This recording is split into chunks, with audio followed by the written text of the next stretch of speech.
नमस्ते दोस्तों, मैं अविनाश पटेल आप सभी का मेरे यूट्यूब चैनल में हार्दिक स्वागत करता हूं। आज हम यहां पर इस वीडियो में वाक्य शुद्धिकरण पर आधारित एक सवाल जो पूछा जाता है कृति पत्रिका में, उसके बारे में जानकारी लेंगे। सवाल इस तरीके से दिया गया है जो आप लोग देख रहे हैं। निम्नलिखित वाक्यों में से किन्हीं दो वाक्यों को शुद्ध करके फिर से लिखिए। पहला वाक्य दिया गया है, इस बार मेरी सबसे छोटी बहन पहली बार ससुराल जा रही थी। दूसरा वाक्य है, आपने भ्रमण तो काफ़ी की है। और तीसरा वाक्य है, व्यवस्थापकों और पूंजी लगाने वालों को हजारों लाखों का मिलना गलत नहीं माना जाता।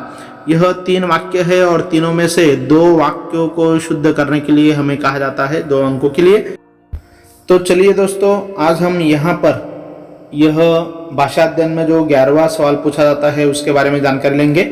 वाक्य शुद्धिकरण के बारे में यहाँ पर बताया गया है। अशुद्ध वाक्य को शुद्ध करना, किसी भी भाषा में शब्दों को शुद्ध रूप में लिखना आवश्यक होता है।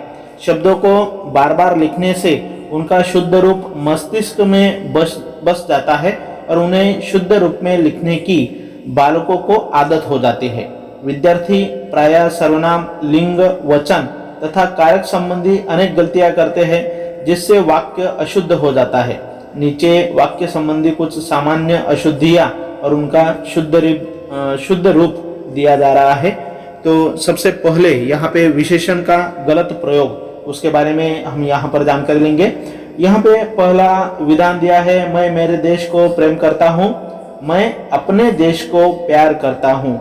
यहाँ पे विशेषण जो है वह गलत रूप से प्रयोग किया गया था, वह हमने यहाँ पे शुद्ध करके लिखा है। दूसरा उदाहरण दिया है, वे बोले मैं मेरा काम कर रहे हैं। उसका जवाब हम इस तरीके से सही करके लिख सकते हैं, वे बोले मैं अपना काम कर रहा हूँ। उसके बाद तीसरा वाक्य है, तुम तुम्हारे घर जाओ, तुम अपने घर जाओ। यहाँ पे तुम्हारे के जगह पे हमें अपने यह विशेषण का उपयोग करना है। हमें पक्का ईश्वर में विश्वास है, हमें ईश्वर में पक्का विश्वास है।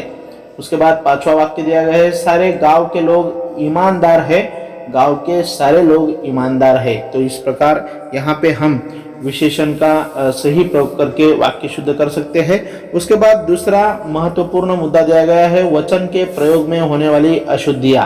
पहला उदाहरण दिया है, इस घर में अनेकों खाली पीपा है, इस घर में अनेक खाली पीपे है। उसके बाद पुस्तक का ढेर देखकर माँ दंग रह गई, पुस्तकों का ढेर देखकर माँ दंग रह गई। यहाँ पे पहले विधान में अनेक और पीपे और दूसरे विधान में जो वचन है पुस्तक के अलावा पुस्तकों का ढेर, इस तरीके से हमने यह वाक्य शुद्ध करके लिखा है। उसके बाद वाक्य रचना दोष, यह भी महत्वपूर्ण मुद्दा यहाँ पर है।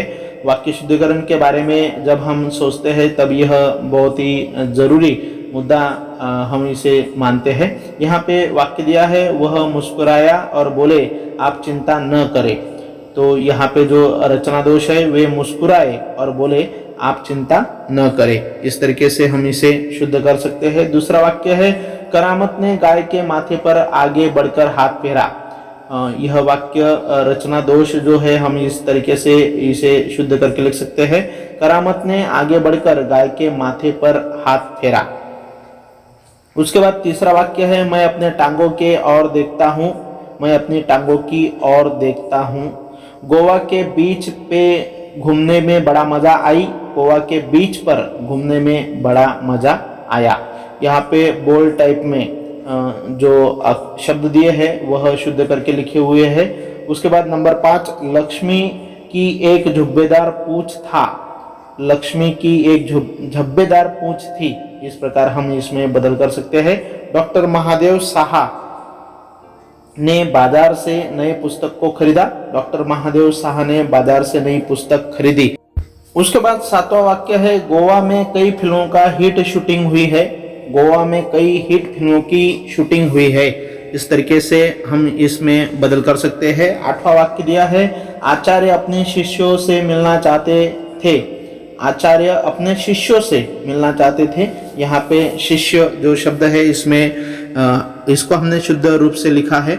उसके बाद कुछ शब्द जो सदैव पुल्लिंग है उन्हें हमें ध्यान में रखना है। दूध, आंसू, फर्ज, प्राण, गौरव, हस्ताक्षर, क्षण, नोट, दरवाजा, गमला, थप्पड़, पानी, समय, लालच, बाल, मनुष्य, स्कूल, सफर, आनंद, मौसम, टिकट, असर, बाजार। यह जो शब्द है वह हमेशा पुल्लिंग ही रहते हैं। उसके बाद कुछ शब्द जो सदैव स्त्रीलिंग है उनमें आवाज, वायु, अग्नि, यात्रा, जिंदगी, संतान, हार, आत्मा, शपथ, महिमा, सांस, जीत, पतंग, घास, मृत्यु, खुराक, ध्वनि, देह, सेना, चांदी, शराब, दवा और आंख। यह शब्द जो है वह सदैव स्त्रीलिंगी ही होते हैं।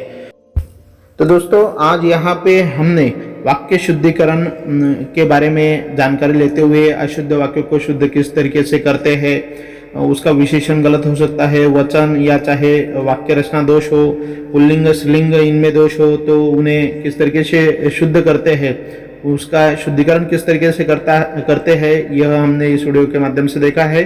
उसी की सहायता से अभी यहाँ पे जो सवाल दिया गया है वह आप लोगों को सॉल्व करना है।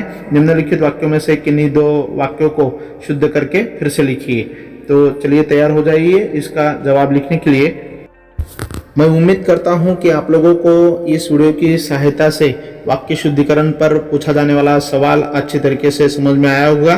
तो चलिए दोस्तों, यदि आप लोगों को ये वीडियो अच्छा लगा होगा तो जरूर इसे लाइक कीजिए, अपने दोस्तों तक शेयर कीजिए और मेरे YouTube चैनल को सब्सक्राइब कीजिए। धन्यवाद।